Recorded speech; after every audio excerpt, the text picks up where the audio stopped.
That's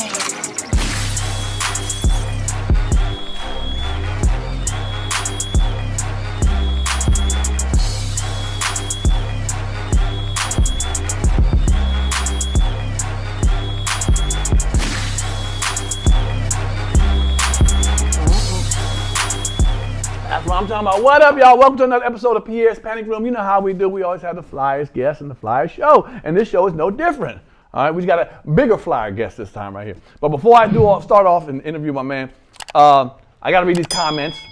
Y'all are vicious in some of these comments, so let me see what my people have pulled out. This is the one from the Big Les show.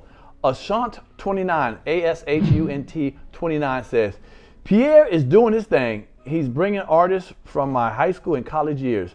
Thank you for not letting them be forgotten. I've always wanted to know the backstory of Big Les. She is my favorite dancer of all time. Shout out to Big Les, man. She did a great job. All right, this is from the D-Lay show. El Quinto Sit, S-T-I-T-T. I guess it's okay. You know who y'all are. The fight was genius because here I was enjoying the whole convo when I just wanted more context for the fireworks. Genius. Shout out to you, Quintel. Thank you very much. This is from the Arnaz J show. Brady Gibson. Finally, this is her name. I like people to use their regular ass name. Just Brady Gibson. You know what I mean? I like that. All right. It said, if Pierre was gay, Pierre's sitting there with a bandana around his neck. Come on, sir. I can wear a bandana. See, some of y'all don't know. I see. Come on, man. Just because you wear a bandana around your neck don't mean you got, tendencies, man. Come on, son. But forget y'all. I got somebody on the show that ain't got no tendency, okay? And ain't got no tendons either, shit, okay? To be on the real. They can play ball too long and shit, okay? Pulled everything and shit. Give it up for the NBA legend, Mr. John Salley! Yeah, I like the clap.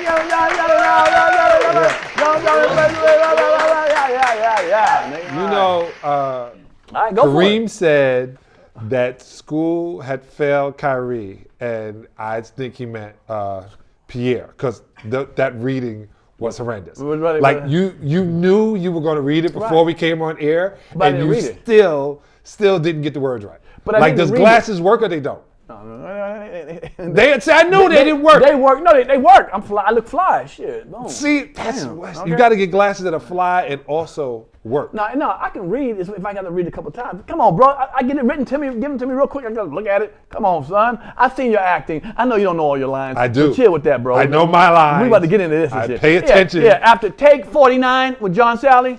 Fuck, okay? As long as Stanley Kubrick or Michael Bay, I don't name some of the directors I work with. All right, let's bring it way back from when you started like a little pup.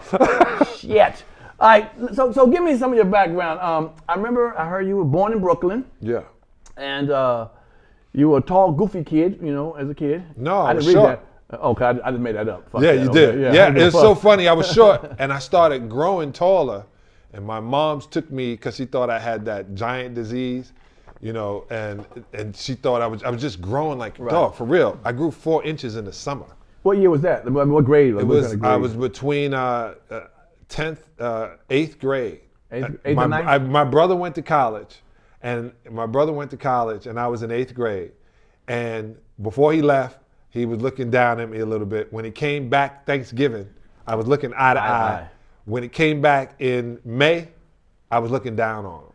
Is your father tall? My father was tall, okay, yeah. He's tall. Tall people in my family, but I really think it was for me meditating, saying I wanted to be 7 foot tall. Did you want to play basketball as a kid? Yeah. Oh, you always wanted to play basketball? That was it. I wanted to play basketball and be an actor. So my idea was to play in the NBA, right? Be famous enough, and then do what O.J. Simpson did, do what the Hammer did, do what Jim Brown. That was what Kareem, that was it. I wanted to be an actor. All right, so you went to, I think, Canarsie High. Okay. Yeah, it's called Flossie now in New York. It's called Flossie. Oh, is it? That's what, all the Haitians live. Okay, so you went toward, are you Haitian? No, but I wish. Oh, why do you wish? Because they're the most gangster of all You ain't gangster. I said I wish. Oh, okay. But if you were, you'd be the only Haitian that wasn't gangster, okay? No, you'd be the one driving the cab. Nigga, I'd be the one talking and the one convincing them the way you do it. But okay. I take my hat off to that tribe. Okay. I really appreciate the Haitian people. Okay. So when you played you played in high school, but you played high school Yes, ball. I was considered number 1 and number 2 in New York City. I just thought I'd No, I like that. Real talk. Well, okay. Well, you came up against who? Who were you playing against? My best friend was Pearl Washington, one of them, my boy Glenn Daniels too, but Pearl Washington was my boy. And then Walter Berry. It was literally the best of the best in New York. Don Marbury, which is Steph Marbury's older brother. Henry Hamilton, Andre Irvin. Who am I forgetting? Boom, boom, Pearl. Mark Jackson. He was a beast. Kenny Smith. Ooh, you played against them in high school? These are all at the same time. Kenny and Mark was a year under me, but we were on literally the Empire State teams. Yeah, Kenny Smith was so nice, dog. Yeah. Like they could make jokes about him running to that board on TNT. He was, and will take off and dunk on you. It was. I'm thinking of one big name that I'm leaving out. Chris Mullins. I watched Chris Mullins kill it. Yeah, he went to St. John's. Yeah, he was a bad dude. That was, I'm thinking of one big name that for some reason is slipping. Oh, John Salley. No, besides me. Here, Negro here. Besides Pearl and Walter Berry. We just had so much talent coming out. Was your life, because that was like mid-'80s, beginning 80s, early 80s. Early 80s. Early 80s. I learned to do it this way, early 80s. Early 80s. No, I feel you, Hollywood. That's all good. So my problem, did you grow up like that above the rim field? Did you have like drug dealers around you and all that, Dwayne Martin. So Dwayne Martin was with me that whole time. And when Dwayne Martin got to play that role in above the rim, that was life. Wow. And it's so funny because he also tried out for the Knicks. He played at a really good, and in the movie you can see he can play. Oh yeah, he can play. I played celebrity basketball games with him. Right, and they were at Lincoln High School. I mean, everything had connected. Really? Yeah. So Dwayne Martin, growing up with him, and he used to laugh, and he'll tell the story when you see him. I was so skinny that when you tie your sneakers, you got the two ends would connect. No, you didn't do that. I swear to God, you could pull them together and they would connect. Come on, son. I was you probably there with your Timberland boots too. Come on, you son. You like that now, okay? Hey, hell no. I lived the hell of a life. You wore glasses too at the time. No, I didn't wear glasses. To do that kind of shit. No, I got the glasses when I went pro though. Here's a story. This is a little after you, but you might remember. I'm bringing this up real quick. The Carlton Hines situation. Carlton Hines. He was a basketball player that was, was going to go to the next level, and then, drug dealers, and they wound up killing him and stuff. It was a famous story in New York. It happens. That is like an everyday happening. So really? One happened with this kid he was camp. He was out of Illinois, one of the top players, and he committed to Illinois. They wound up, getting him. being in the wrong environment. Well, what helped you not get in that situation? I was funny. I was raised a Jehovah's Witness, so I was hanging out with thugs, and then knocking on doors on Saturday morning and say, "Hey, I'm John Salley. Watch out, Jackson side." So I was living double live, and I was definitely a double agent at that time. Right. And I have older brothers. I'm the youngest, and they all play football, and they were really smart in school. So when you're around that, it helps you out. When your older brother is good at studying, you better study. Right. And this is important to know this. Read this. Listen to this. It kind of frames your mind. So I had good leadership. I'm glad you said that, because when I was young, I grew up in the city, in D.C., and played basketball, and it got rough at times. People damn near wanted to fight, foul you too hard. You can see a lot of squabblers happening a lot. Did you get in a lot of squabblings being up back then? No, I dunk on people.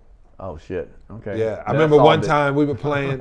My project went all the way we went to Queens, and this guy was named Red, but he was, famous, and my boy George May, we went over there to play, and he pump faked George, and George came down and cracked him in the head and hit the ground.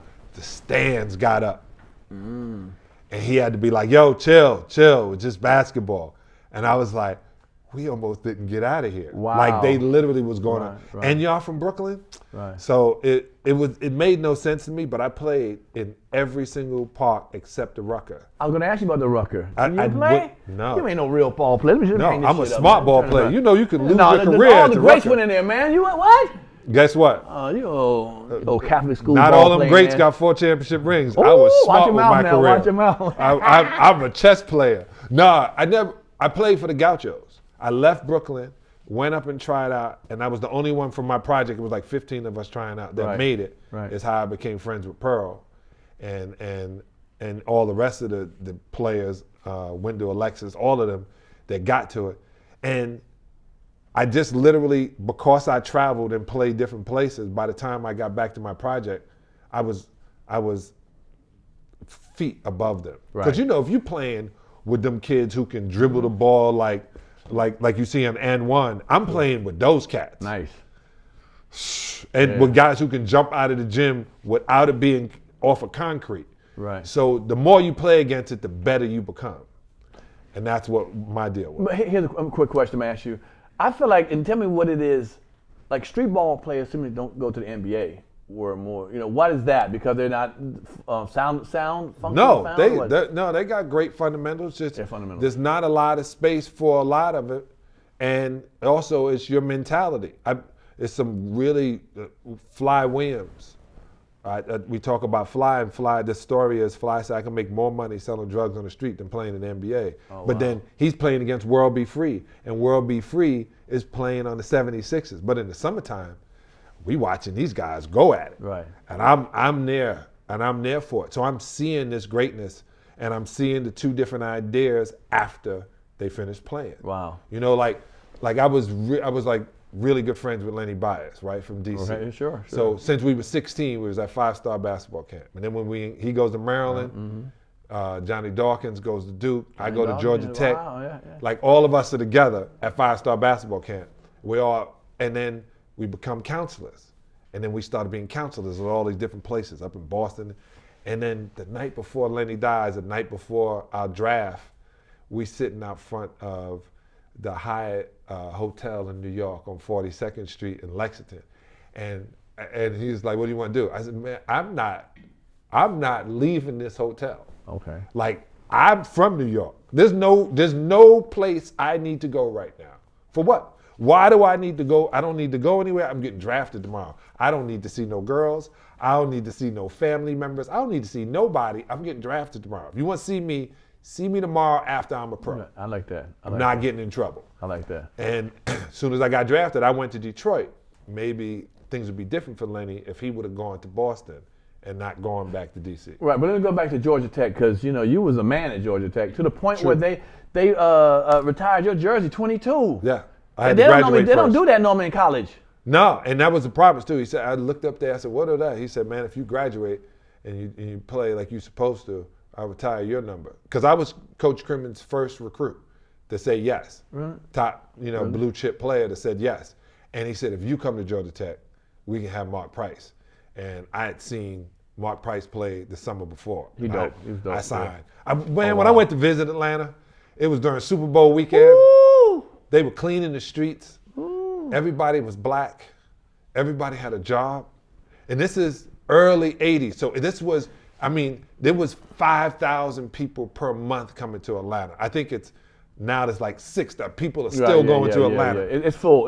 Don't come it's back to full. Atlanta. It's full. It's like full. all my cousins came to see me play in my last game.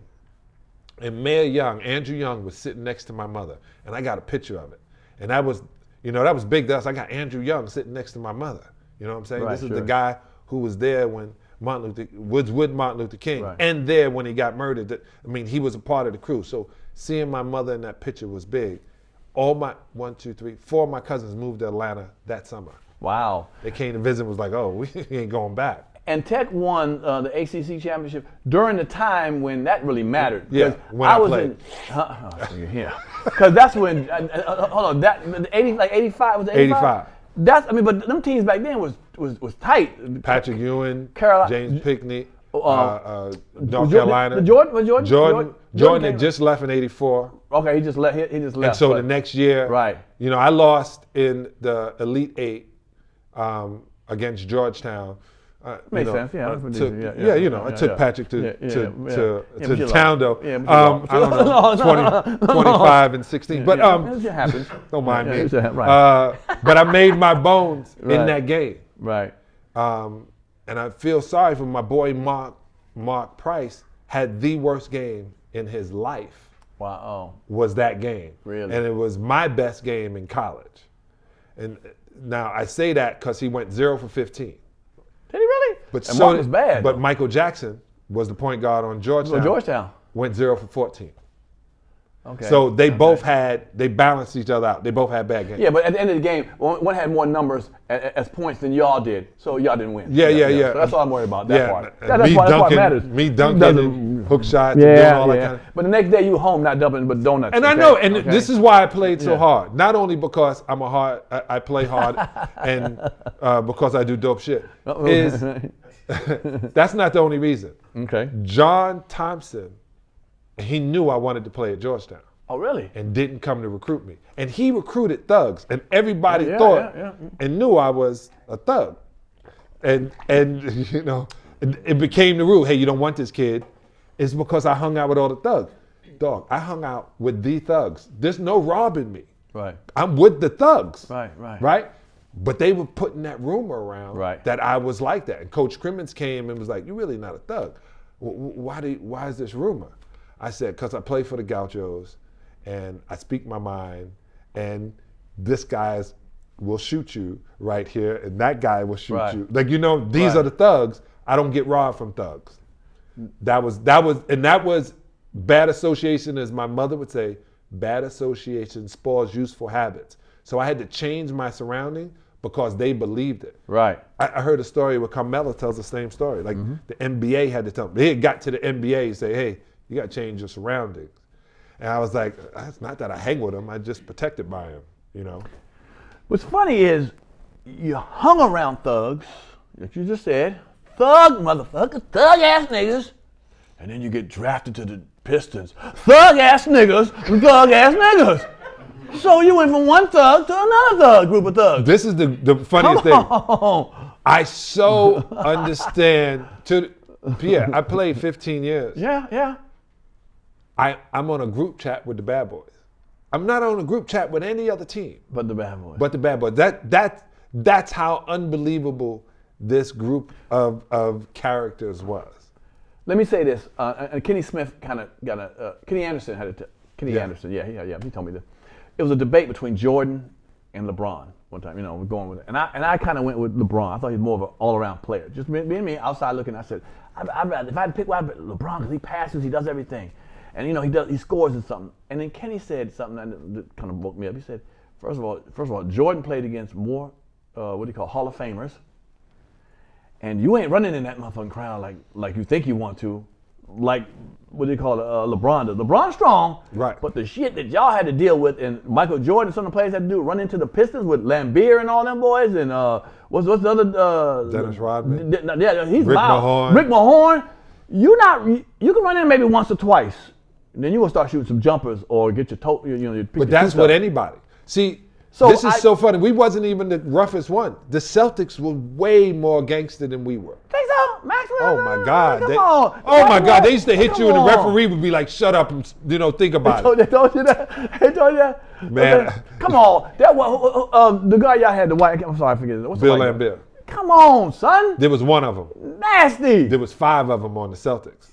James Worthy even said it in our documentary about the Bad Boys. He goes, "These guys aren't really the Bad Boys. We played technical. The whole league played like that." I had my hand on George Lucas, and all of a sudden he clamped it down and leaned, and I pulled my hand out. He said, "Touch me again, I'm gonna break your wrist." I'm thinking, man, we're playing basketball, and I wanted, how do you touch this dude? Right. And he kept going. I said, "This dude really wants to fight me." So you gotta keep your hand up, keep him. And he wasn't just being crazy. He seriously was mad at something in his life, and you were going to get that's when most fights happen. Between there's something else going on. Wife didn't cook him dinner. Your ass getting smacked for it. Wow. Serious business. Okay, in the 80s, I think it was rougher. It was really rough back then to me. You were allowed to do more. Right. Name 3 players, that today could survive back then, you think, where they physical play. Name 3 players you think they could fit in there today. Name 3 players. Can you do 3? Yep, Zion, LeBron. I can keep going. Westbrook. You think? Okay. Draymond. You think Zion could? Are you kidding me? I mean, I know what I'm saying, but he a big Zion is a couple of inches shorter than Shaq. Zion plays like Shaquille. Does he really? But left-handed. This is the trick. He gets physical like that. I can see Westbrook. No. Westbrook I can see when that. When Shaq felt like it, you're done. When Shaq felt like it was feeling good, you're done. Right. You ain't playing this cat. Right. I remember one time I got to Miami and I was just started growing my dreads, man. I was like, oh, this is gonna be great. I'm twisting my high top. I'm gonna have my shit's gonna look like Busta Rhymes. Right. And I get to the game, and they had shaved. Everybody went bald. And I said, man, if Glenn Rice said, because I knew Glenn was like me. He was all about his high top fade. I walked in there and Glenn was bald. I was gonna say he was bald, right? And I could not do it. My wife was on fire. Right. And I had to shave we still lost to 20.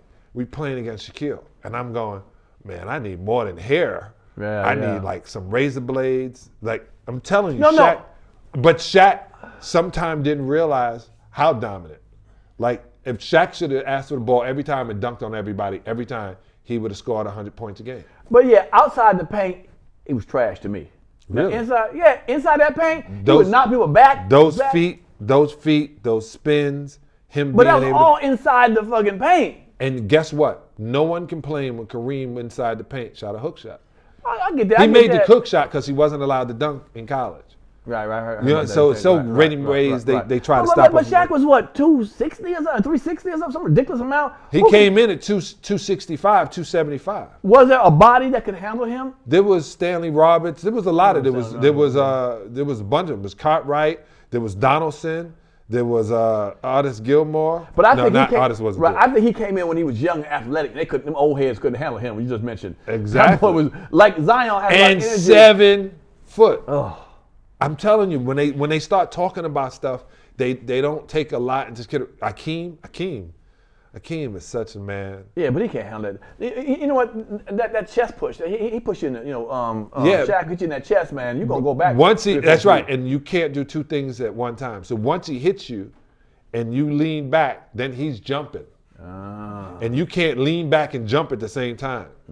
You can hopefully get out of the way on your lean, but that's about it. And when he felt like it, you was enjoying. They had to change the way the backboards were made because of Shaquille. I didn't know that. Yeah. Really? Yeah, he used to dunk on them in so much pressure they would come down. Yeah, like remember Daryl Dawkins used to do that too. Yeah, they had to change it. But Shaquille was doing it so on the regular, they were like, all right, we can't have this anymore. How did you feel? Like you went from, you won the ACC, that was cool, but you went to the pros and won the NBA championship with the Bad Boys. Yeah. That is a pinnacle. I mean, a lot of ball players don't never get to that pinnacle. Yeah, I was talking to my man, Willie D. You know Willie D. Yeah, from, Ghetto Boys. Great show. So I was speaking. Not as great as mine, but it's good. Yeah, not as good. Not definitely. He just got 10 million people views per month. But doesn't matter. Don't worry about Willie D having 10 million views. Ain't nothing about greatness. Ain't nothing about greatness. Don't. Shout out to Willie D. Shout out to Willie D. So I and when you say something to Willie, he's humble and then humble. Right. And I said, man, we got to stop being that humble. Oh. Like, okay, I ain't say you gotta say you 100% of the man, but you can't go below 10%. Right. You got to have some faith that you are what you're supposed to be. Well, and somebody said to me one day, man, you lucky, you in NBA. I said, dog, you have no idea. The nights that you were going to, and I said this to a guy I played against, the night you was going to the club in Atlanta on Friday, I didn't have money to. I went to the gym at 10:30 and stayed to 3:30 playing the box. And I'm stretching here, and then I would play a fake game, and then I would shoot foul shots and see if I can hit 10 in a row, and then I'd be doing some other crazy thing, throwing the ball off the wall and shooting it. The time that you spent, those 5 hours every Friday night, and maybe some Saturdays, and having the key to the gym, being able to play whenever I want. No one's yelling down, hey, stop dribbling that ball. It's not cold. I'm in the gym. I'm safe. Those turned into the 20,000 hours I needed to become a pro. And I had already seen it when I was in 8th grade. So no one was gonna tell me I didn't see myself being it.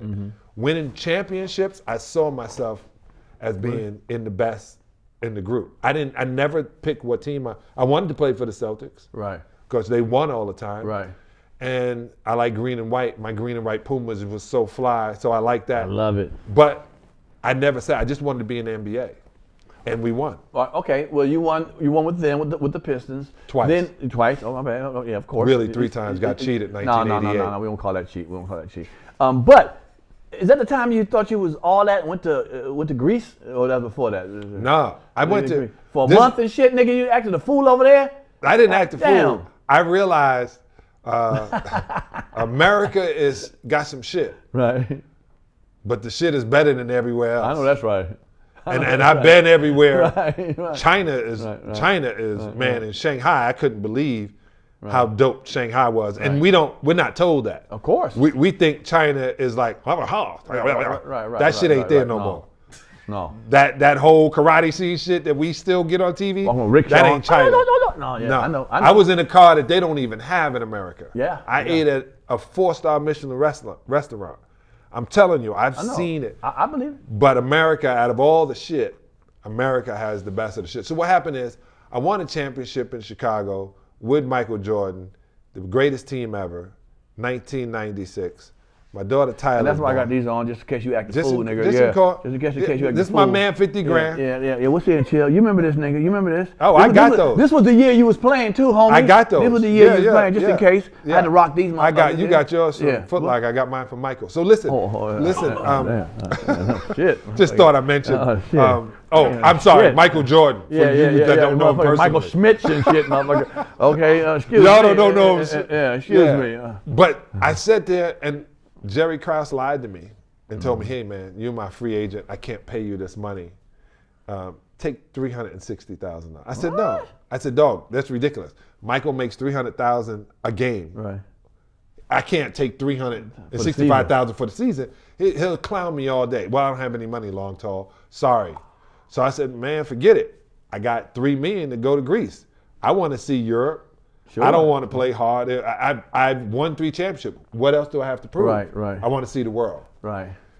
So I chose to go to Greece. The mistake was I should have gone to Italy because I've always wanted to be in Italy. I feel if I would have gone to Italy, I would have stayed, been divorced, not being able to raise my kid, and y'all would have never heard from me because I wanted to be in Italy. So I chose to go to Greece for more money, but it kept me out of harm's way.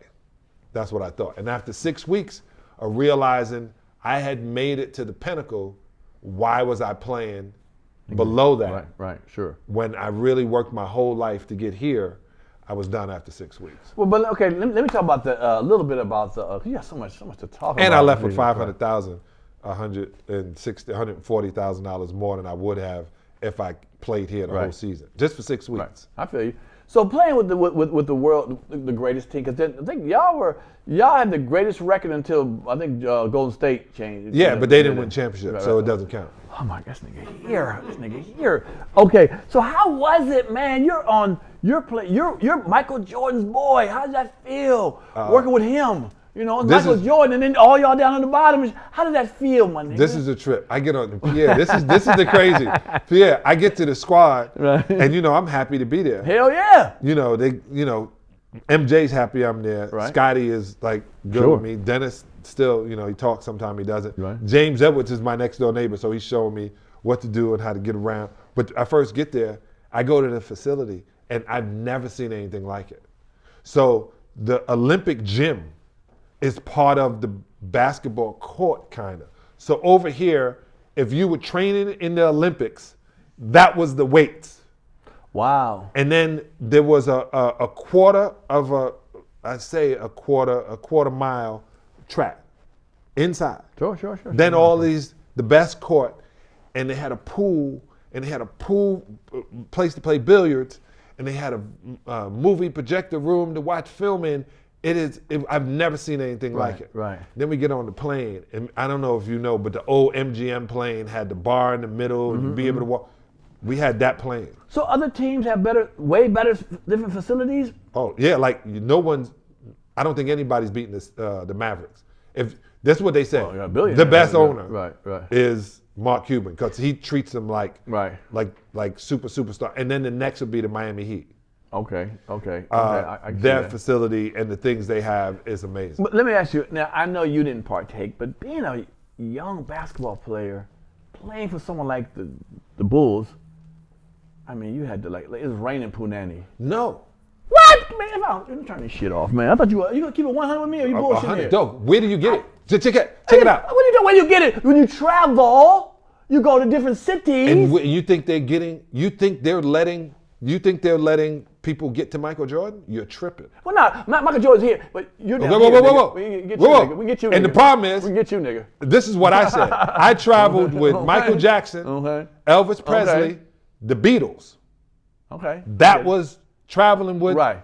They're not letting anybody near y'all, dog. You ain't getting no stragglers because there are no stragglers because you're not letting any of that riffraff near the Messiah. He is more important to the NBA than he is to the Bulls.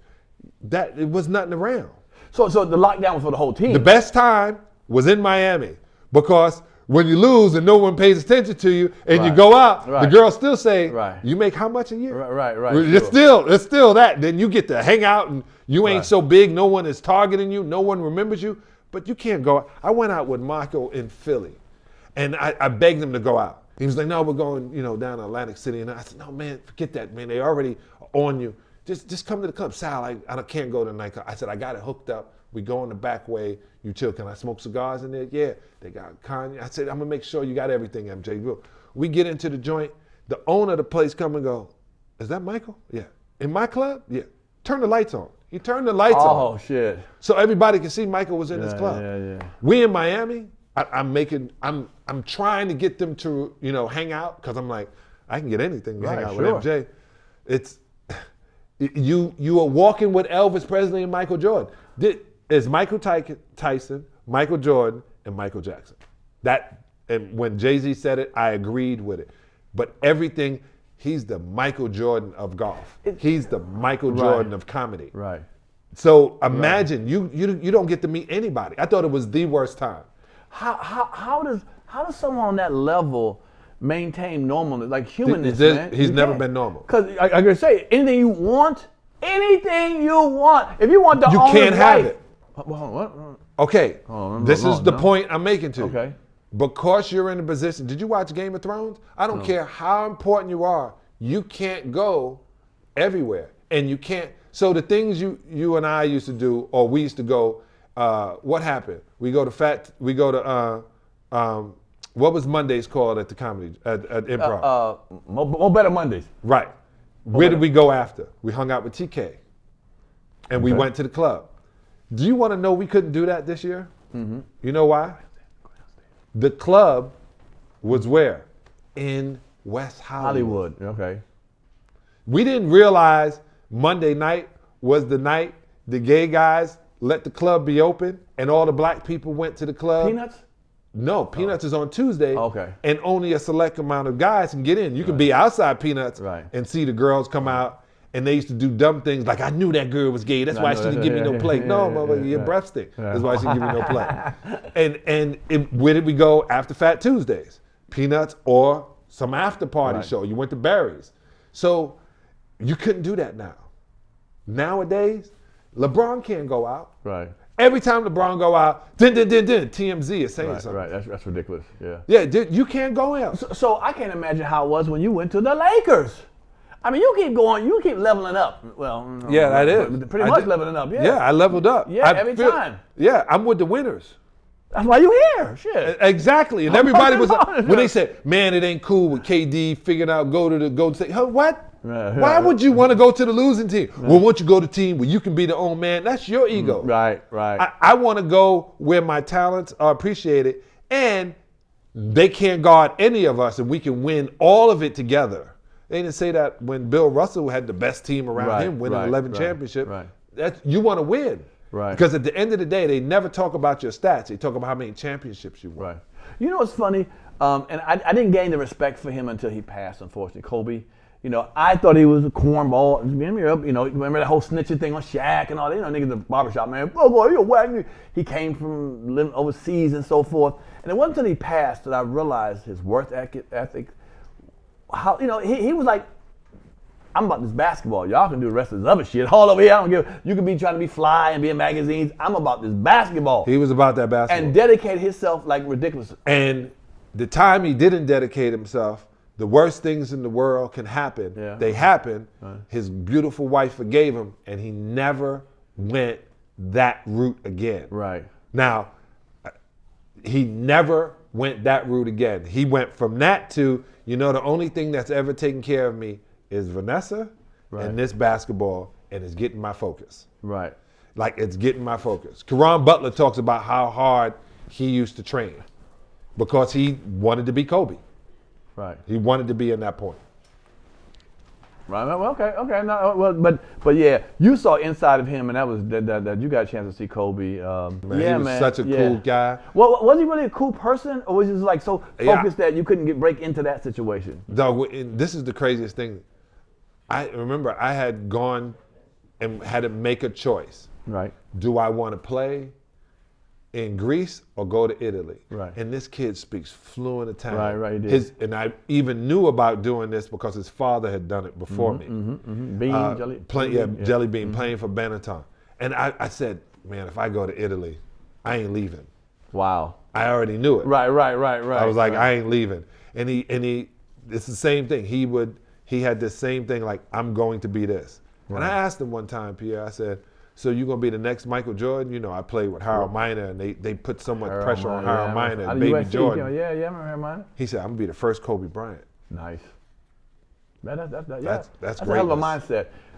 He deserves all the accolades he gets, especially for basketball, man, because from what I've heard, all the work he put, that work ethic, man, and a lot of people don't put that kind of work. Yeah, you would have been, if you would have worked hard, right. After your first movie, look how well you would have been. Really? But I decided But you were not so to. lazy. Right. You wouldn't come to acting class on Wednesday nights. I'm an actor. No, you got to work it. You got to work it. Yeah. No, we did have.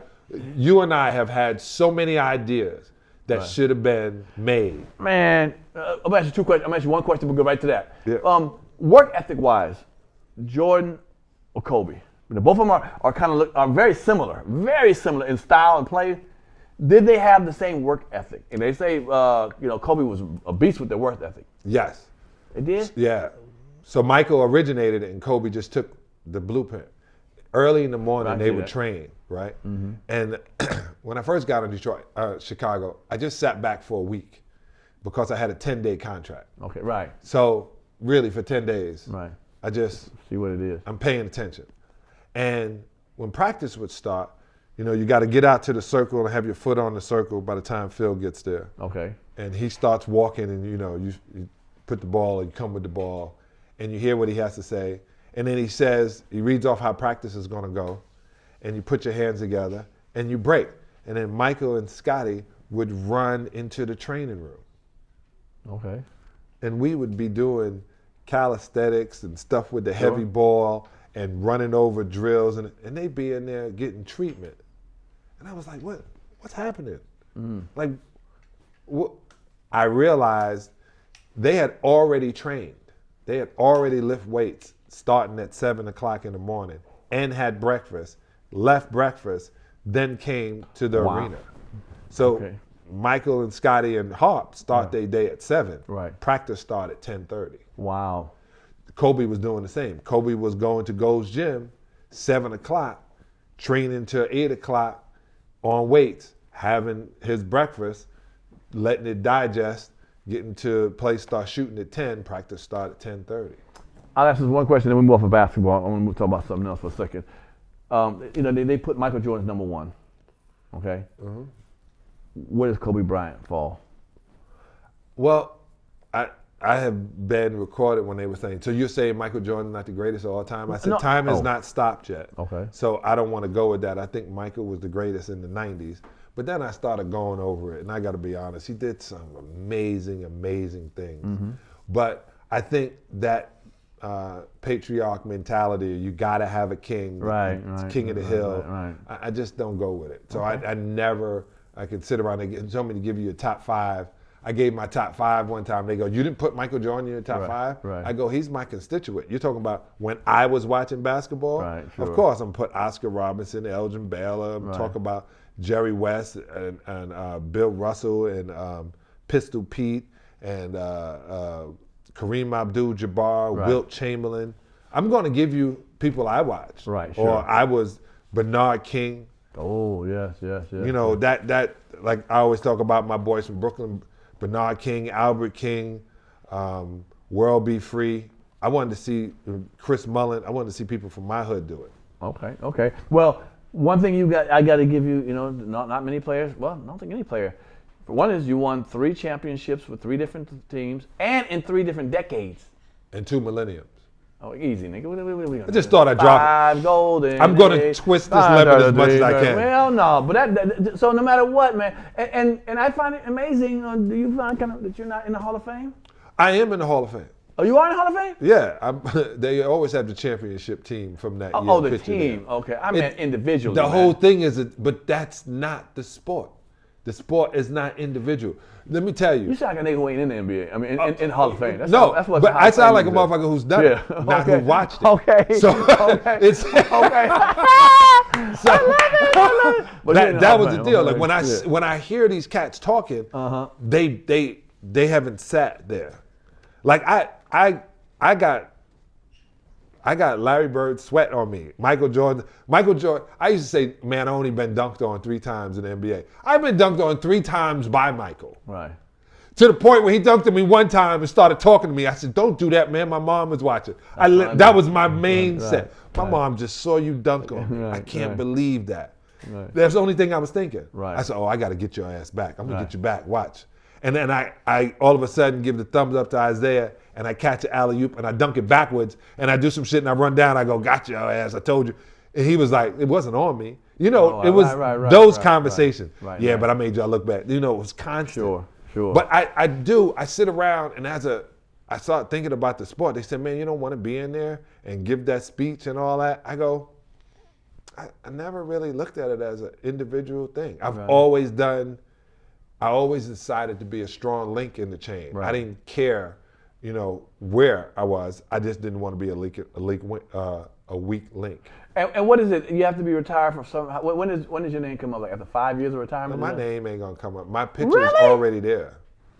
My picture is I don't have the. If they go on stats, right? But if you go on the greatest teammates of all time, I'm getting voted in by so many.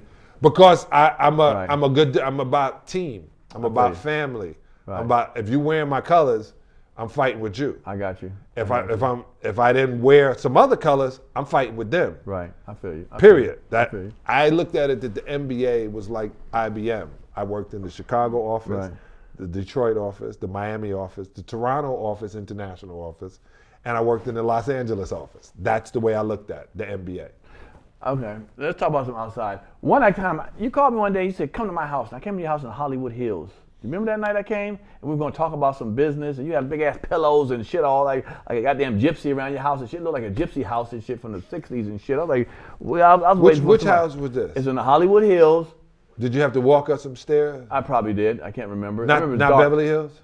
No, you weren't at that level yet. You was in Hollywood. No, I was in Beverly Hills. Yeah. Well, no. I moved here in Beverly Hills. It was Mulholland Estates. Have you ever lived in the hills before? I'm living in the hills now. Bring it down another notch, nigga. Okay. Give me around a year. Give me around a year. I would say 2000, mid 2000s, early 2000s. Oh, then I was living in Hancock Park. No, wasn't that? I went in some hills, and I was like, okay, this Negro live up there. Oh yeah. Yeah. I remember the house being big, and it had you could sit down here, but you also had a little level up top, and I just felt. Okay, weird. So believe it or not, you were in Beverly Hills. Beverly Hills? Yeah. Oh, so that was my house in Beverly Hills, which to this day, out of all the houses I've ever sold, it was my worst real estate decision ever to sell this house. Oh, to sell? Oh, wow, I can imagine, yeah. I got out for $2.5. The house is now $20 million. No, sir. I swear to God.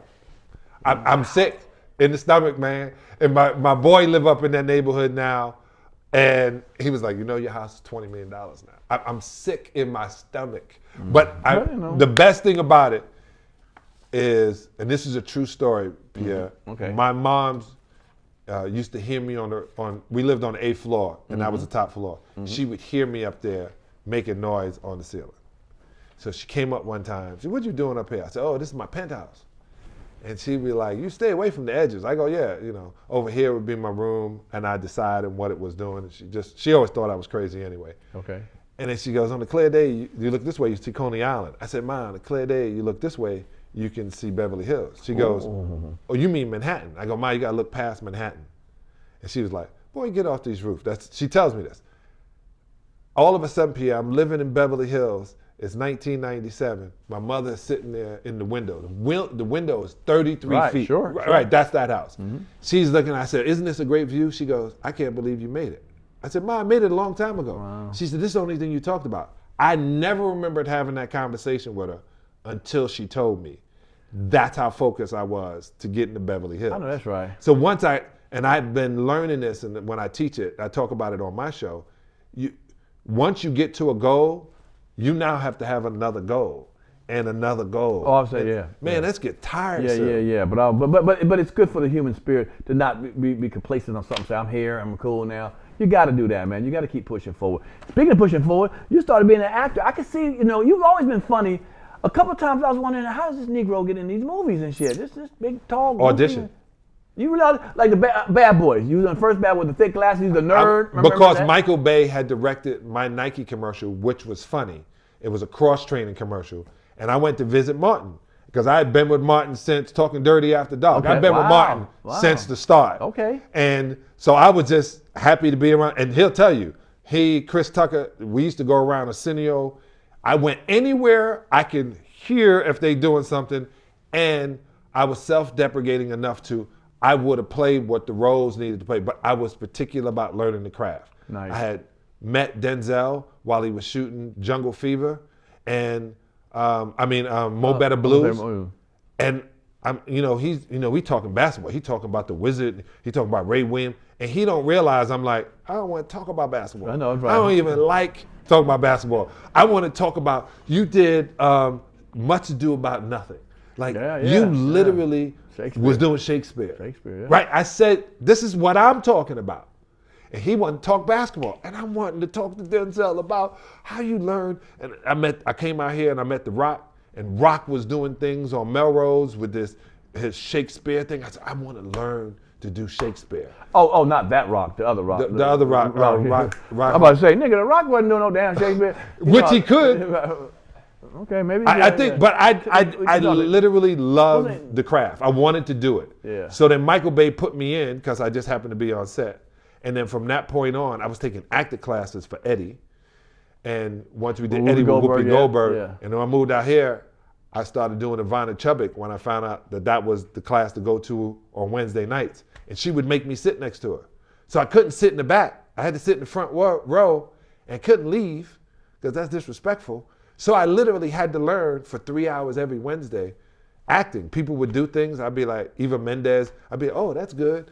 And then they would give criticisms. And I was like, I didn't see that. That's weird. I learned critics don't act. They talk about actors. So it don't make a difference. Right. Critics don't act. It's amazing that you, as a kid, you wanted to be a basketball player and an actor. And then that's when your life kind of went that way. Yeah, I'm in control of my life. Because, I look at some of the stuff I didn't know you was in, I didn't see it. Black Dynamite, I saw pieces of it. Yeah, I had the best part in Black Dynamite. Really? You always had the best part of everything. My name was Kotex, because I go up in them hoes slow. Really? Hell no. That was my name. Okay. And I had the afro and the mustache, the purple. You didn't even know it was me, but in the scene, they cut our scene, but you can't see it until the credits. It's me and Brian McKnight. Wow. And we're doing this thing, and I'm talking to him, he's talking back, and I'm telling you, we killed it. And me and him rehearsed in our trailers. I was like, when we get in there, I'm gonna use this voice like this, and then you're gonna do this. Right. But like literally, we were able to play with it, which a lot of people don't realize when you're acting. They go, do it this way, or do it more this way, and do it that way. It doesn't, whichever one they keep, but you got to be able to make that character do whatever you want. And you don't have to be John Salley. You're the character. Right, sure. And once I was able to get past my ego and realize I'm not me, I'm the character. They're not hiring John Salley. They're hiring the character. Right. I became a better actor, I feel. You know, it was great that Michael Jai White made that one, right? If I'm not mistaken. Yeah. Yeah.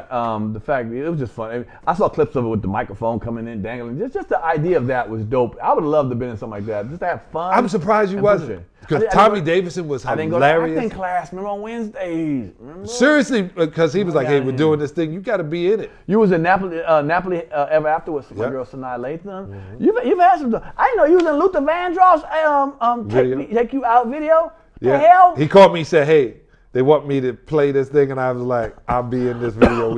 And I love Luther. Luther was one of my favorite people on the planet. He was always nice to me too, man. And he was such a big, huge star, and he was nice to me. You know, he did. Eddie Murphy was the same way. He was these huge stars, and they were nice to me. Right. And they realized how much like I adored and wanted to do what they. Sure. There's no basketball player that doesn't want to be a rapper or actor. Right. There's not one. Sure. LeBron did it. Right. Kareem did it really well in Airplane. Yeah. I think Game of Death was a little Game of Death. You know, he was blind, but he showed his athleticism and his karate techniques or his kung fu. But he was funny in Airplane. Yeah. You know, my name is Roger, that kind of thing. But I also believe you can be whatever you want to be.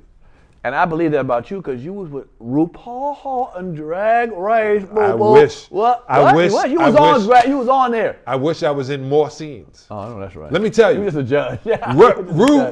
RuPaul is the hustle. Right. Okay. There's no better hustle than RuPaul's except Tyler Perry's. Damn. Tyler Perry's hustle is the best hustle and the hardest hustle of anybody ever in Hollywood. And if you want to compete with me, I'm willing to sit there and listen. I know that's anybody that disses Tyler Perry are haters. I know that's right. I agree with that. He's 100%. Yeah, come on now. The dude have a studio that's already rented out for the next 20 years. Ooh. What? Right. The only one. Right. Me and my boys down in Atlanta, we starting this thing called Westville where we're opening up. I shouldn't have said anything. I should have just opened. But they need more studios. And I literally said, you go from, and why I said RuPaul, remember they tried to cancel RuPaul once he was on the MTV Awards and he made fun of Milton Berle. Oh wow, I remember that. Hell yeah, and that was canceled him. Ooh, that was some real sarcastic. He came out. Yeah, I remember that one. But then he came back. Okay. And he got RuPaul's Drag Race, RuPaul's Classic Drag Race, everything, commercials. He got Old Navy. He wound up taking it all back. Those are all his sponsors. Those are all his shows, all his IP paid. All right, I'm gonna change the shift because this part something's near dear to me. I need to get myself together with. I don't want to talk about your prostitute situation. Oh wow, okay, we'll talk about. All right, well, glad having you here now. Appreciate what John said. You and your stripper station. No, for real. Watch this.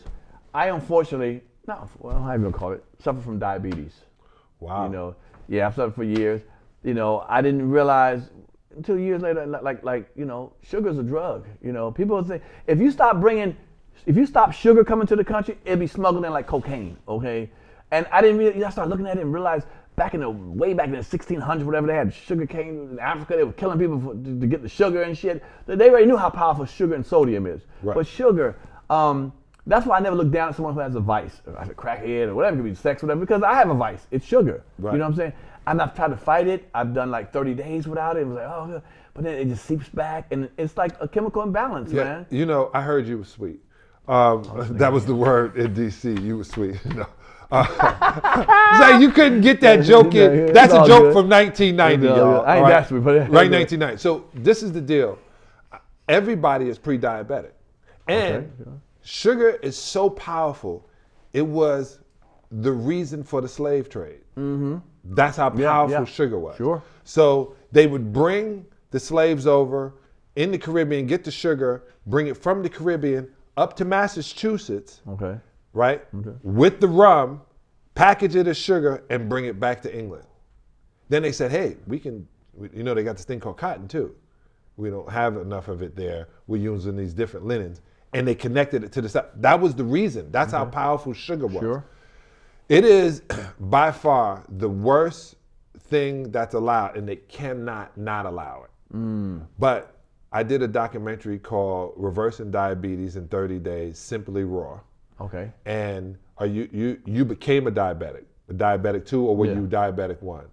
I am not the worst one, so 2. Okay, so 2. What age? Oh, no, about 5 years ago. Dog, I'm telling you, this is what I'm telling you. I've already done it. Okay. We should take the cameras and redo it. You no longer having the effect of diabetes. Because that's all it is. You're having an effect of your liver not working like it's supposed to. A pancreas too? Isn't that no pancreas? Well, your pancreas had to take over because your liver, which does most of the insulin making, is shut down. So then your pancreas takes over. Then that breaks down. Right, sure. Now your DNA says that's what you are. But we can reverse the effects of diabetes according to what you put in your mouth and what you don't. Okay. I mean, And what you put on and what you drink and how. But it's so unfair that when we're children, we get rewarded with sweets, you know, just especially, and then in the black community. Well, rich black kids do. Okay. I got my mother gave me a cucumber. She was like, "Yo, man, eat this vegetable. That's all I got in the garden." I don't know people that poor, but the rest of the society, Jesus Christ. But the rest of us, yeah. But you know, it was such a reward to get always sugar. I went to Africa a couple times, you know, back in the early 2000s. And I remember seeing people with like white teeth, you know, black Africans. I mean, I hate to say it like this, but nappy hair, they weren't look like they were well, but their teeth was white and straight. Right. But they didn't look like they would have white teeth. And I asked a friend of mine, I said, oh, I don't know so many white people with white teeth, what's up with that? And they said because a lot of times as kids, they weren't rewarded with sugar. They were with fruits and stuff like that. Then they gave them other stuff to have. You did good in school, yeah. Okay, well you got money though. That ain't no, this is me. Shit, okay. This is me. This one right here, turning colors. I feel like a real old man right now. Oh, I thought it was Halloween. I thought you had candy corn. No, I can't. I said around. I said, yo, why is this turning that color? They were like, you're old, dog. right, sure. You had them forever. So yeah, you know, so how would you advise young blacks? I'm going to advise you right now. All right, here we go. And this is for people who want to listen, whether they're black, white, or purple. You should watch me help Pierre change his insulin intake. Okay. Like, if you're disciplined, it ain't even that hard. Though we can go to Houston. I'm about to do it with Willie D down in Houston. I had a place in Houston where we go in, they feed you, we give you every test in the world, and I say in 28 days you won't have that problem. Really? Yeah. It only take me 30 days to get you maybe if you're down. And I tell people, don't lie to me because it doesn't make me a difference. Right, sure. Right? Don't make me a difference. I have kids.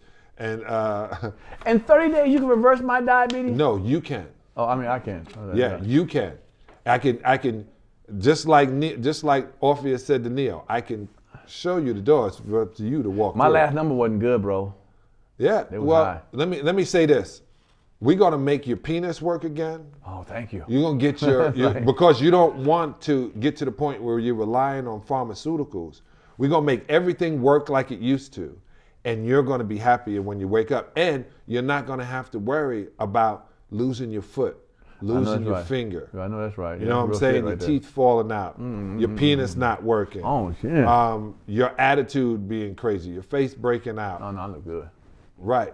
You know, makeup is amazing. So I just, all of those things that we take for granted, all we're doing is making sure your sports car looks like a sports car again. Okay. And this is the deal. Dog, imagine how many people you would help if you do it first.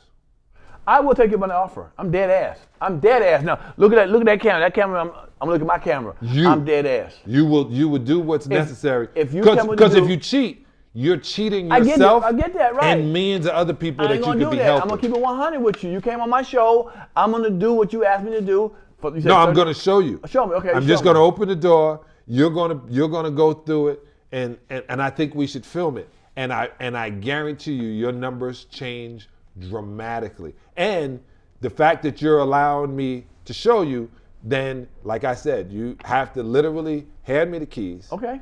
You've driven the car this far, and this is what you've got it to. Okay. Move over and take a sleep in the passenger. Let me drive. Okay. We got another 5 hours before we get to Vegas. Okay. That's the way. When you wake up, you're going to feel rejoiced. You're going to be happy that you're there. But let somebody else drive. Okay. I'm dead ass. Okay. So you won't be a dead ass doing this, too. You keep doing it the way you're doing it, you're going to be a dead ass. All right. Since you came on my lovely podcast, let's talk about your new joint. You got a new podcast. I got a new show. Talk about that. It's the John Salley Show. That's brilliant. That's brilliant. Yeah, I still shouldn't have named it that, but I'm getting it to start off, and I got my own network that I'm bringing it on called Altered, ALTRD TV. Okay. You can check it out. I got a couple of shows on now. I'm putting my daughter and we got a cannabis show that destigmatizes it. I'm about to put the best darn vegan show ever on the show. I got a show with my boy KD and my girl Tara where she's a foodie and he's a vegan chef, and they go to different places and she talks about how great the food is, and he goes, I can make that vegan. The problem with vegan, there's no problem with it. Okay, no problem with vegan. Okay. The word. Okay, the word. Plant-based. Well, okay, plant-based. Is how to find that if you're in Cincinnati, you're in Cleveland and shit, you in Little Rock, Arkansas, nobody wants to go. It ain't that easy now. It's 100% easy. All right, how is There's it? 13 vegan restaurants in Salt Lake City. Of course, all the white folks. We're talking about where the black people live at. We need to go raw. Yeah, well, I go raw dog all the time. Yeah, I know. I got 3 kids. Raw dog. Go ahead. You ain't been raw in a while, nigga. You ain't go raw. He ain't no raw vegan. You ain't no real raw. Hey, I just. Yeah, you just continue. Yeah, okay, I just read more now. Okay. I read more and I realize it's so funny. I see a girl and I go, man, what's your mama's name? Because you look just like this girl I used to. I used to laugh. And I used to wonder when the old guys be in the club. I go, man, what's the old dude in the club? I couldn't do it, man. My daughter is above 30. Oh yeah, well. It's not as cute to me as it used to be. Well, it's funny. It's funny. People used to say that to me, like, that's the same age as your daughter. Yeah, but it's not my daughter. Right. It's not my daughter. But that means it's not my daughter. That means that the girl believes reality shows are real and doesn't brush her teeth on Saturdays. I'm fine with that. I see her on Sundays. Yeah. Shit. And they get the clothes from. I told this one girl. I said, "Why are all of y'all sticking your tongue out to the side?" And she goes, "What?" I go, "If you watch, all of y'all do the same thing." Yeah. I said, "There's no situation where y'all can be individuals." Right. Y'all got to do every that's what young girls. That's what you know. Like what the young same girls do. wig. Yeah. You can't have the same wig and the same weed. Yeah, they can, and they do, and them young girls do. Look. I appreciate you being here.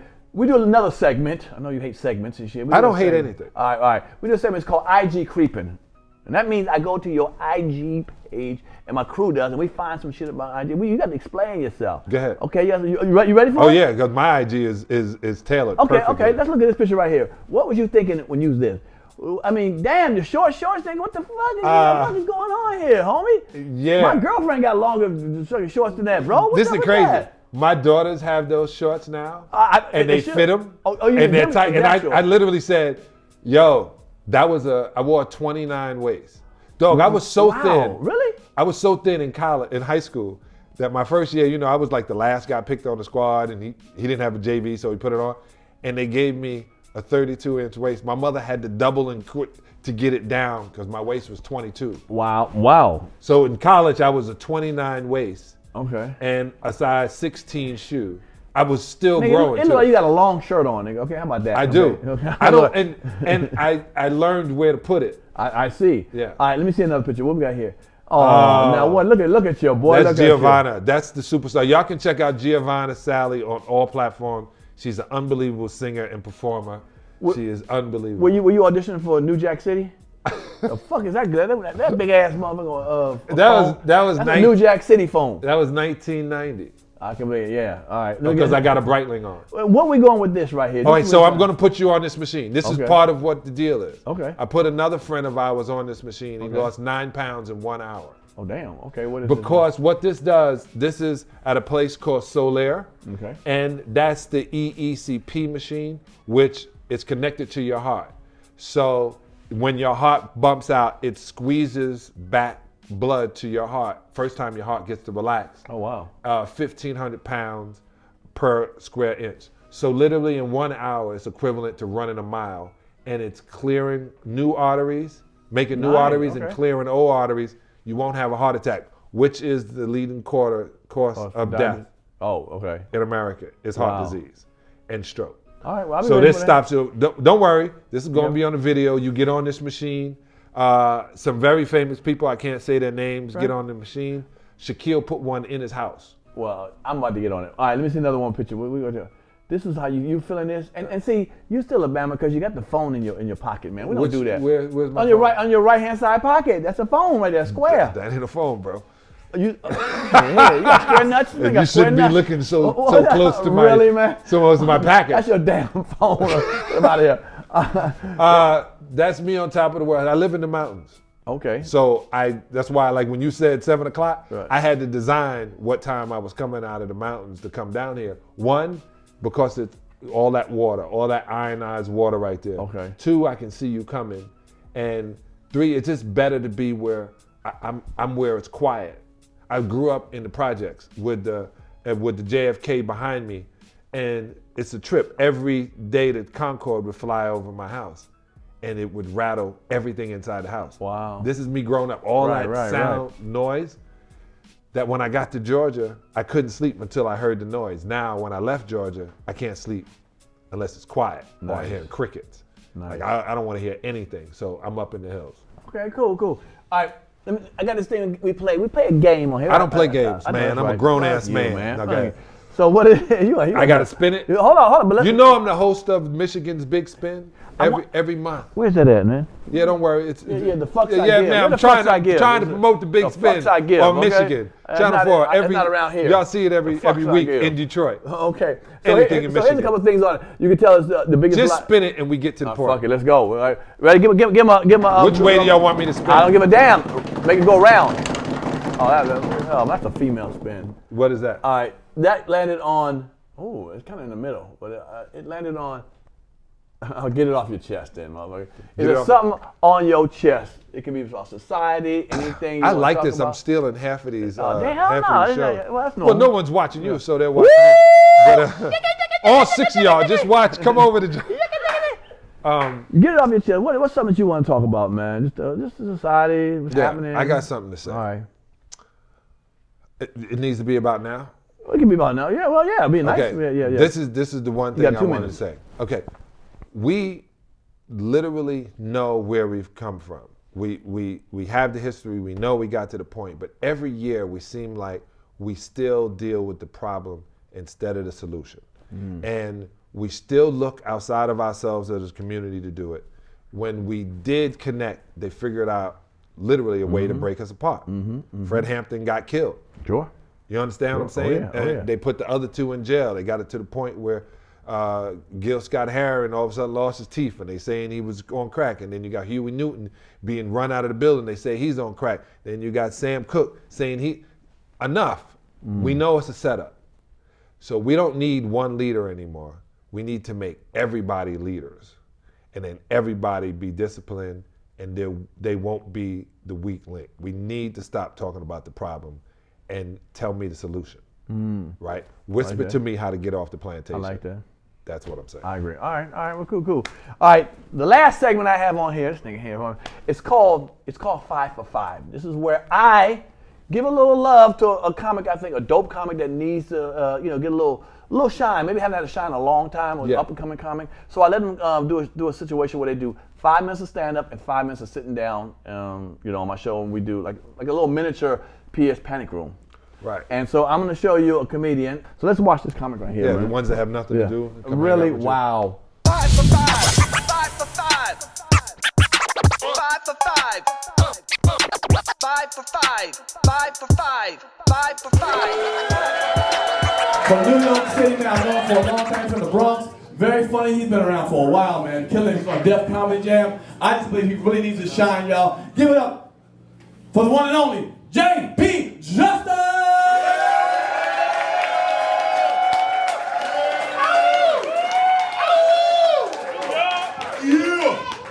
Yeah, I only got 5 minutes, ladies and gentlemen. 5 minutes is great time, too, because I got on these compression socks. These compression socks are squeezing the shit out of my life right now. Anybody over 50 that know what compression socks are? Clap if you know what compression socks are.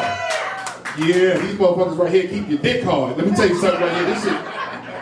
And when you're over 50 years old, I'm married for 23 years. That's one thing I want to put out there right now. Everybody, 23 years, I'm married. And when I hear all these guys talking about erectile dysfunctional, the dick don't work. Not when you got on compression socks. Hell no, this motherfucker will squeeze your dick hard as fuck right now. And I'm glad that I can keep up with my wife, because my wife now is going through her sexual liberation, and she wants dick a lot more than I can offer. And it seems like she calls up just when she. Let me tell you something, ladies, y'all act so different when y'all ready for some dick. Usually when she calls, she's so polite. Hey baby, what you doing tonight? I'm nothing. Cool. What you doing now? Well, when she wants some dick, the phone call is totally different. Hello? Bring the dick over right now.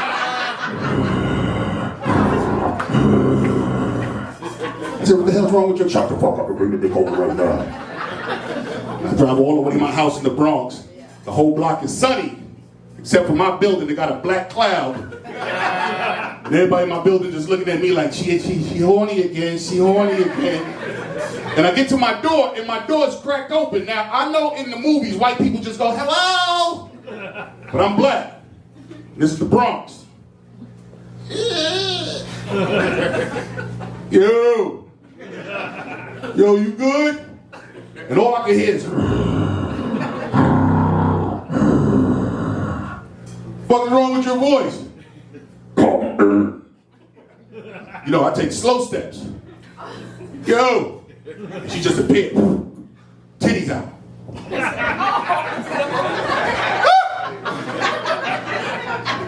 Pull your dick out. Get your dick hard. She said, get your dick hard. Hurry up! She climbed on top of me and she started growling. And I was screaming, ah! Shut up, you bitch ass nigga. Shut up, you bitch ass nigga. I got scared. Let me tell you something. When you're over 50, first off, anybody younger than 50, record your sex. It's very important that you record your sex. It's never going to sound like that ever again in your life. Young sex sounds so inviting. Oh yes, oh, put the dick in there. Oh yes, get this dick on it. Oh yes, oh yes. When you get older, me and my wife had sex. I thought I was watching the marathon of The Walking Dead. All I heard, no, put my leg down, No, I can't. No, stop. My wife said, time out. Who the fuck says time out during sex? Not that hole. Now, bodies look different. My nuts is long as shit. You ever see them old people go down the stairs with long nuts? They're like, hey, hold on, they go down the side. Hold on for a minute. And my wife, titties long. She told me to kiss her nipples. I was like, this is the last time I do this shit.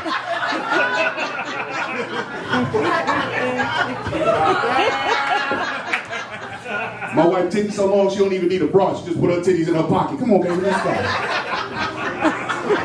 Hey, I had a great time with y'all. My name is JP Justice, y'all.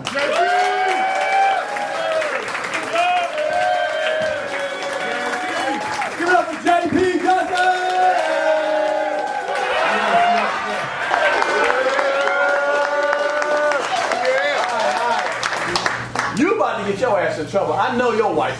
She don't like nothing like that, sound nothing like that, and her titties ain't nothing like that. I don't like titties? Well, all right, maybe. Around me it wasn't like that. Okay. But no, man, thank you for coming through. Jeff. First off, thank you for having me, man. I've been supporting the show and watching the show since day one, bro. He ain't lying. He criticized all my shit. All of it. Every time why you saying like that? Why you doing like that? Slow down. Why you talk so fast, bro? That's who I am, man. I'm sorry, bro. But I see now. Your picture was up there with Exactly. Right. Okay, that's a little painful. Let's talk about pain and stuff. He's a big, what you, 6'8"? 6'8". 280? 340. 340. Yeah. 340. 340, 6'8". Yeah, man. You should see me sometimes. Sometimes I'll be like, No, that's my cup. on my back. Oh, yeah, nigga. I don't know that well. But, he a big dude, y'all. His last daughter left the house. This nigga cried like a bitch. Where all that 6'8", 340 at? No, let me tell you something, man. They don't prepare you for the back end of parenting. Like they tell you about all of the milk, you need this, blah, blah, blah. But when you're a parent and you put the time in and you put the gears in, okay, man, when them kids go away, That's your investment right there, bro. And I got 4 daughters, no sons. Yeah. So you know when they start shipping off, bro, You couldn't handle it. You didn't know they were gonna leave. Come on, Blake. You do it for a long time. come on, don't even do this to me, bro. Take your time. That's what I'm doing. Thank you. Yeah. Are you okay now, Ali? No. Wow. Yo, actually, they came back. You know, they came back for a little weekend visit. They surprised me for my birthday. Okay. And bro, I cried when they walked in the doorway, bro. I love them girls, man. You know. You're a bitch. I hate seeing negotiation with them, with them club owners. I get a little mama. No, but I just love them like that. You know what I'm saying? And I'm talking about something that I don't give a fuck. I'm gonna tell you. All right. You could get on the airplane forever. This nigga called me. I'm on the plane. I take all the way. Yo, you going? I said, yeah, I'm going. Yeah. That's what we say on the phone. What the fuck did you get overflying the fear for your album? All right, here. So here we go. I've been doing this comedy thing since 1989. Okay. I've been flying, running all around the world. Thank you. I've been flying.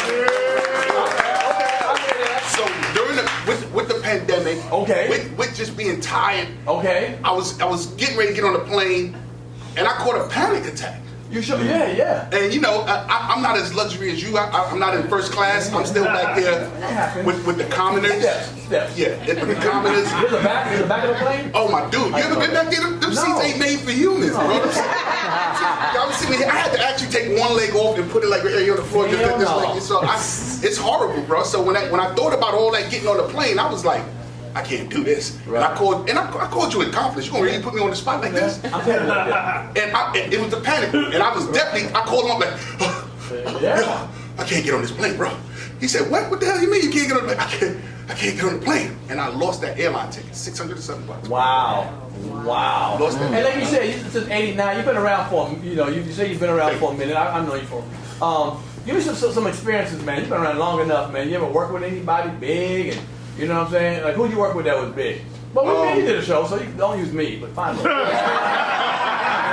Find someone bigger. Yeah. You're trying to think, that's right. Think about that. So me and Jesus. No. I've been around, like, a lot of cats don't realize, I've been around, like, for a lot of these guys' embryo states. Okay. I was there when Tracy Morgan literally walked in the club for the first time, and they told him, no, you can't come in. You got a blunt in your ear, you got a 40 in your hand. And say, yo, I just want to come in here and do some comedy, yo. Brother, you can't come in like that. You got to come in on another day. You can't do, I'm going to come back. I swear to God, I'm going to come back. Wow. And when he came back, Tracy Morgan. Wow, became a star, right. Became a star. Right. I was there when Patrice O'Neal broke up a fight up in the Boston Comedy Club. Really? And I didn't know who he was. He was a security guard. Really? And we doing our show, and he was like, yo, blah, blah, blah. And then the fight broke out. And then after the fight, he said, yo, I wouldn't do this comedy shit because y'all comics don't know how to fight. Wow. Really?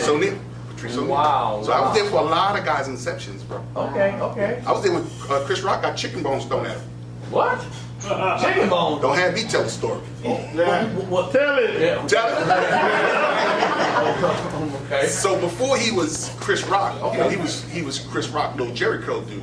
And the Uptown Comedy Club in New York was like a real tough place to work out. Okay. So he used to come up there with that almost our humor. He looked like he looked like us, but he didn't sound like us. Okay. And man, they booed him, they threw chicken bones. And I don't even know how they knew he was going to be there to throw chicken bones at. But he wasn't famous, was he famous? Wasn't famous at all. Oh, wasn't famous at all. Yeah, we all took an L here and there. Yeah, we all took an L. So that's true. Well, that's cool, man. Well, you had a great, well, you still have a great career, man. Where can the fans holler at you, man? Give them a shout out, your fans. The 6 of them, some of them right there. In Pierre's house. Hey, ladies and gentlemen, I got Instigator Talk, a very comedy. It's a podcast that I do on any social media platform. All my social media platform is the same name. It's JP Justice Labs. It's spelled the right way because I'm 50 years old. I don't do that LAFFFZZLLM. It's LAUGHS Labs. JP Justice Labs. Come and find me, bro. There it is. Give it up for JP. 5 for 5. 5 for 5. 5 for 5. 5 for 5. 5 for 5. He got talent. He does, right? He's talented. Come on, JP. Give up for JP Justice now. Come on. You're a New Yorker too, like you say, from the Bronx. Okay, from the Bronx. Okay. So look, so you keep an eye out on him too, but you keep an eye out for him because I got it. He deserves it, man. A shout out to my man JP Justice again, man. Before I leave, it's time to give you some gifts, okay? I give parting gifts, okay? Really? Yes, I do that. I ain't. Are you still robbing people? Yeah. You know, in fact, you're scamming life fuck as that. well. I'm about to give you one of my books, raw off the thing. Wow. A book you get. There you go. It's called My 100 Homies and Phonies. It's about all the homies I had and phonies of Hollywood, and you are in it. You just don't know what part you played. Hey, you know what's so tripped out about this? I No. was looking for something to roll weed on. And wow. this is right about the right size. No, you gotta. Let me see. I Yeah. got And it pictures. bends like this. Oh, this is Oh good. my God, y'all are treacherous with me, We man. can good. Yeah, I can roll weed in this. This is a deck of cards from Comedy Hype. You go to really? comedyhype.com/shop. It's about all. Look, you can play game like Uno. You can play Uno, whatever. This is all about You black can't play movies. Uno with this No, card. you can't play Uno with that. But it's like black black TV shows, black comedians, Really? black comedy shows, black movies, and so forth. And it's, you got to answer questions. So next time you smoking weed with your friends in a big old weed festival, pop them cards out. Yeah. Oh, you can open it. What year is it? I don't smoke weed with my friends. I smoke weed alone. Oh wow. Okay, my bad. I don't know how you. No, but because I smoke my weed, and it's so tripped out. So it's funny if you call me a phony when I tried my hardest. Just no one thought you were talented as I did. Oh my God. Russell Simmons did. Russell, we're gonna go. I got love for Russ. Russell really thought you were talented. We all told him he thought was I wrong. am talented. We all told him, yo man, you tripping, you ruining your movie by putting this light-skinned boy in there. We don't need it. No, I literally remember when you got in that movie and I thought you were a great pick for the movie. And I showed somebody the movies that we used to watch and be able to make. Right. Remember, they were happening. Sure, we don't have that now. No. It's a shame. Since you talking shit, I got a shirt for your daughter, nigga, okay? Not for you. Right. Okay, this is official. Feel how soft it is. This is real legitimate. So Is- give it to your this daughter, is man. nice. Yeah, This is- velvet. Okay, yeah. This is Gildan? Oh, there. This is not really No. something. We don't do. We're going to Gildan. wash it and it's going to fall We don't apart. do Gildan, brother. We don't do Gildan. It's low budget. That's Yo, next level, brother. can I tell you should put your name on the back too? Really? Okay. Well, Yeah. what Or you make put my- your pictures on the back? Oh wow. You know that picture right there? That should go on the back. Really? Yeah. Only because when you have a shirt like this is walking billboard. And a girl with nice breasts, Right. everybody's going to look at it and go, hey, what's that? I want him to do that. She can explain. Right. So that logo should be her. I'm not going to tell you how to market. Well, thank you, though. Yeah. We seen what you. But give that to your daughter and tell her thank you for being so Yeah, sweet. hey. Giovanni? Was that Giovanni? Giovanna, yeah. Giovanna. She needs something to clean the house with on Saturday. Negro here. Well, once again, man, John, thank you so much for coming and do my show, bro. You my Love. man, though, man. Yeah. I do got love for you. I and do. we're going to really do the diabetes thing, man. I ain't bullshitting with that now. And we're going to follow with the cameras, but it's on the show. I'm However you putting want to together. do, we're gonna do this. Yeah, mean, I own the sincerely. IP. You're just going to get. You're just really, going to be healthy. really. So, one more time, give it up, my man John Salley, y'all. Show him some love, man. Thank you so much. I had a great sit down with you, brother. Don't forget to support this, man. Thank everybody who comes out, who comes supports my Pierre's Panic Room. We're gonna have another fly show. This was a fly show. I learned a lot about my man John Salley. I used to hang with him a little bit here and there, but now I knew a little more about him. Now I see why I didn't hang with him that much. So thank you very much, y'all. Enjoy y'all situation. Thank y'all, and I'll holler at y'all later. Pierre's Panic Room. Hey, I'm John Salley, and I survived Pierre's Panic Room. Turn me up a little bit.